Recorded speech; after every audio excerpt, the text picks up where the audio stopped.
शीतलहर और पाले से फसलों का बचाव करना जरूरी है, नहीं तो फसलों को 100% तक भी नुकसान पहुंच सकता है, क्योंकि इससे फसलें झुलसना शुरू हो जाती हैं। और खासकर सब्जियों में टमाटर, बैंगन, मिर्च और उसी के साथ आलू की फसल को सबसे ज़्यादा नुकसान पहुंचने की संभावना रहती है। गन्ना फसल में भी पत्तियां सूखना शुरू हो जाती हैं, और सरसों की फसल यदि फली की अवस्था में है तो उस दशा में उसकी फलियां झुलस जाती है, दाना ठीक से नहीं बन पाता, तो बहुत बड़ा नुकसान फसलों को इससे पहुंचने की संभावना होती है। फलदार पौधों में पपीता, आम, अमरूद जैसे पौधे, सदाबहार पौधों को सबसे ज़्यादा नुकसान पहुंचता है। क्या क्या विधि है जिससे बचाव किया जा सकता है? कोशिश किसान भाइयों को ये अपने आप ही सोते ही अनुमान लगा लेना चाहिए कि पाला पड़ने की क्या संभावनाएं हैं, या उन्हें पता चले कि पाला पड़ सकता है, तो उस दशा में उन्हें खेत में नमी बनाए रखना जरूरी है, क्योंकि खेत में यदि नमी होगी तो पाले का असर कम होता है। तो इसलिए किसान भाई जिस दिन पाला पड़ने की संभावना हो, हल्की सिंचाई खेत में लगा दे, उससे ज़मीन का तापमान बढ़ेगा और पाला पड़ने से फसलों को नुकसान नहीं होगा, पाला जम नहीं पाएगा। सिंचाई और छिड़काव विधि से डॉक्टर साहब फायदा उठाया जा सकता है? हाँ, किसानों के पास में यदि स्प्रिंकलर सेट है, छिड़काव यंत्र है, तो उससे हल्की सिंचाई छिड़काव यंत्र से कर देंगे तो पाले का असर नहीं होगा। अन्यथा किसान भाई स्प्रे पंप से, जैसे आलू की फसल है, टमाटर की फसल है, या बरसिम की चारे वाली फसल है, पाले सवेरे के समय यदि उसके ऊपर पानी का छिड़काव कर देंगे तो पाले का प्रभाव उनके ऊपर नहीं पड़ेगा। किसान भाई सरसों जैसी फसल में जब फलियां बन रही हो तो हल्की सिंचाई अवश्य करें, या फसलों के ऊपर किसान भाई 400 ग्राम गंधक 200 लीटर पानी में मिलाकर प्रति एकड़ के हिसाब से छिड़काव कर दे, या 1 मिलीलीटर सांद्र गंधक का अमल 1 लीटर पानी की दर से घोल बनाकर उसका छिड़काव फसल के ऊपर कर देंगे तो उससे फसल के ऊपर पाले का या शीतलहर का असर कम हो जाता है। साइकोसेल का भी डॉक्टर साहब कोई असर इस पर? हाँ, टमाटर की फसल में टमाटर को क्योंकि पाले का, सर्दी का सबसे ज़्यादा नुकसान होता है, तो पाले की पौध को लगाने से पहले यदि उसके ऊपर 500 ppm साइकोसेल का छिड़काव कर दिया जाए तो उससे फिर पाले का असर उसके ऊपर नहीं होता, पाले को सहन करने की क्षमता उसके अंदर आ जाती है। डॉक्टर साहब, पाला रोधी पहले से ही फसल कोई ऐसी भी होती है जिसमें पाला रोधी किस्में होती हैं? कुछ किस्में ऐसी हैं जो जिनके ऊपर पाले का प्रभाव कम पड़ता है, तो ऐसी किस्मों को ही किसानों को लगाना चाहिए। जैसे सरसों की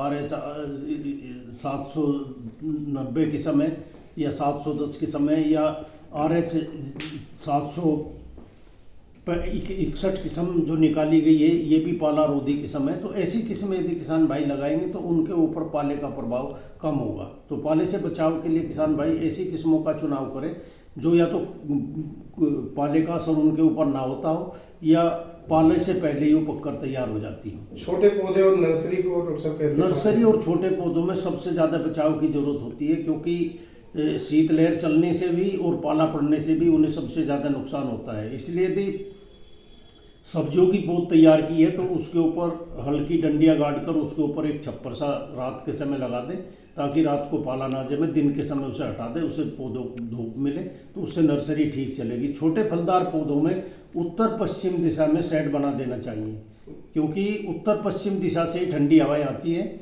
तो और पूरब दिशा को खुला रखना चाहिए, पूर्व दक्षिण दिशा को, ताकि पौधे को दिन में धूप भी मिल जाए, तो उससे उनके ऊपर पाले का असर नहीं होगा। बागों में भी किसानों को यही तकनीक अपनानी चाहिए कि फलदार पौधों को भी इससे बड़ा नुकसान पहुंच सकता है, खासकर सदाबहार पौधों को, तो उनके लिए हल्की सिंचाई बागों में कर दें, या देर रात्रि को घास जलाकर हल्का धुआं कर दें, तो उससे खेत के ऊपर एक छत सी बन जाती है, जिससे तापमान बढ़ जाता है और पाले का असर फलदार पौधों के ऊपर नहीं होता। जो पौधे पतझड़ वाले पौधे हैं, जैसे अंगूर है, अनार है, या नाशपाती है, ये आड़ू अलूचा है, ये पत्तियां गिरा देते हैं, तो इनके ऊपर सर्दी का पाले का असर नहीं होता पतझड़ वाले पौधों के ऊपर, लेकिन सदाबहार पौधों के ऊपर पाले का सीधा असर पड़ता है, इसलिए उन्हें पाले से बचाना बहुत ही जरूरी है। डॉक्टर साहब, जो पाले से बचने के लिए धुआं किया जाता है उसमें क्या कुछ ध्यान देना जरूरी है? हाँ, उसमें ध्यान देना जरूरी है, क्योंकि यदि जहाँ पर पत्ते, सूखे पत्ते पड़े हैं, उसके आसपास हमने धुआं कर दिया रात के समय, तो आग बढ़ सकती है, आग से लगने का खतरा बढ़ सकता है। इसलिए पूरी सावधानी बरतने की आवश्यकता है कि जहाँ पर भी आप धुआं करें तो ये देख लें कि आग किसी तरह से इधर उधर को ना फैल पाए, तो ये विशेष ध्यान रखना इसके लिए ज़रूरी है। कोई और किसानों को सलाह देना चाहेंगे पाले से बचाव को? किसानों से ये निवेदन है कि जैसे अब शीतलहर चल रही है और रात के समय ये बंद हो जाती हैं, तो ये पाला पड़ने का सीधा संकेत हो जाता है। यदि कोहरा न पड़े और आसमान साफ हो और दिन में शीतलहर रात को बंद हो जाए तो पाला पड़ने की संभावनाएं पूरे तरीके से बढ़ जाती है। ऐसी दशा में पूरी सावधानी बरतना जरूरी है। तो फसलों को भी बचाना है।